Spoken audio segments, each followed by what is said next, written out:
네, 이른바 황제 노역 사건의 숨겨진 내막을 취재한 내용 오늘도 이어가겠습니다.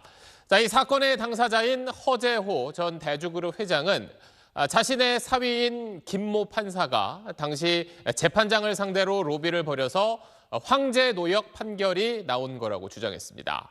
그러면서 허재호 씨는 이 김모 판사를 둘러싼 또 다른 의혹을 저희 취재진에게 털어놨습니다. 고정현 기자가 단독 취재한 내용 먼저 보시겠습니다.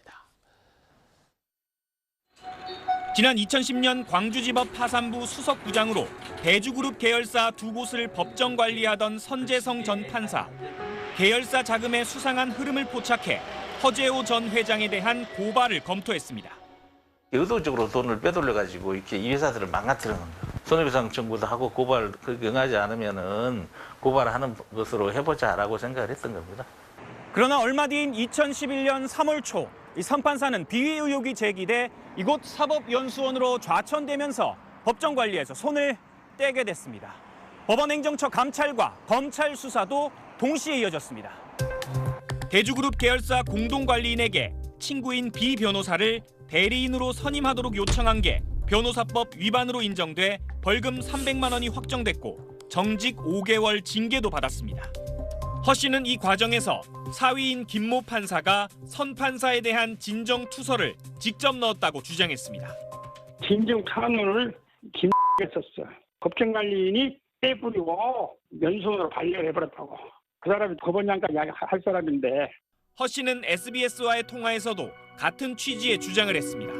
저것이 서로를 만든 것은 이에요. 대법에 낸 건. 현재가 장례되는 서류가 대주원수 앞으로 왔었을 서류가 그 서류를 보고 김이가 거기에 대해서 현재강의가 이런 문제가 있다 해가지고 비행 서류를 당시 선 부장판사가 처가 소유 회사에 대한 압류 결정을 내리자 이에 반발해 진정 투서를 작성한 거라고 허 씨는 설명했습니다. 현이가 유적이라는 구석을 했어요. 이태리 수입하고 구석을 했어요. 그것을 갖다가 압류를 해본 거예요. 상에 이제 막 흥분하고 난리가 나니까 김이든지 딸들이 다 같이 흥분을 했죠. 제가 그 변호사를 판사를 갖다가 혼내야 된다고. 선 판사 측은 당시 김 판사 처가로부터 거센 항의를 받았다고 말했습니다. 아주 이제 화를 내면서 이렇게 말도 안 되는 감정을 했느냐. 너희들이 그런 식으로 하면은 광주에서 변호사를 할 수 있는지 봐라. 선 판사는 또 김 판사가 장인인 허 씨 관련 선처 요청도 한 적이 있었다고 말했습니다. 김 판사가 저한테 찾아와서 이제 책임 추궁하라고 제가 지시를 내렸는데 그걸 없었던 일로 좀 할 수 없겠느냐고 저한테 전탁 부탁을 했어요. 지난달 26일 김 판사 해명을 듣기 위해 근무지를 찾아갔습니다. 금요일 스마트워크라서 오늘 출근 안 하셨습니다. 스마트워크가 뭔가요? 자기 자택 주변에 법원으로 출근하는 거예요. 집 근처 법원이 아닌 서울 자택에서 취재진을 만난 김 판사는 관련 의혹에 답하지 않았습니다. 김 판사는 대신 대리인을 통해 허 씨가 한국에 있는 가족들을 상대로 근거 없이 형사 고소를 하거나 허위 사실을 유포하는 등 계속 괴롭히고 있다고 밝히면서도 선재성 전 판사 진정 의혹과 관련된 질문들엔 구체적인 답을 하지 않았습니다.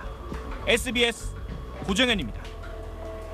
네, 안녕하십니까. 김현우입니다. 더 많은 뉴스와 라이브 이벤트를 보고 싶으시면 화면 오른쪽을 눌러서 구독해 보시길 바라겠습니다. 또 저희 SBS 앱을 다운로드 하시면 속보 알림도 받아보실 수 있습니다. 항상 저희 SBS 뉴스를 시청해 주셔서 대단히 고맙습니다.